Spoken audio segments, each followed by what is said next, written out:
మీలో ఎవరన్నా మీరనుకున్న physique achieve చేయలేకపోవడానికి చాలా రీజన్స్ అనుకుంటారు. నేను ప్రాపర్‌గా డైట్ చేయడం లేదు. నేను చేసే వర్కౌట్ స్ప్లిట్ ప్రాపర్‌గా ఉందా లేదా అని ఇటువంటి డౌట్స్ అన్నీ ఉంటాయి. మీరు గనక ఇలా ఆలోచిస్తుంటే అది రాంగ్.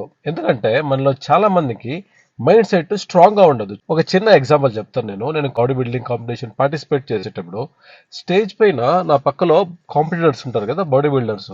వాళ్ళని నేను అబ్జర్వ్ చేస్తా ఉన్నినలేదు.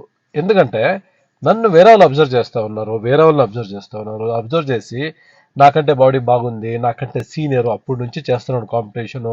నేను ఎలాగ విన్ అవుతానా లేదా అని మైండ్ సెట్ అంతా డౌన్ అయిపోతా ఉంది. నేను మాత్రం అలా ఎప్పుడూ చేస్తా ఉండలేదు. నేను నా పోజింగ్ ఎలా చేయాలి, ఎలా పర్ఫామ్ చేయాలి అనే దానిపైనే ఫోకస్డ్ గా ఉంటాయి. ఇప్పుడు కూడా అంతే. నేను ట్రాన్స్ఫర్మేషన్ స్టార్ట్ చేసిన తర్వాత నాకు చాలా ఫీడ్బ్యాక్స్ వచ్చాయి.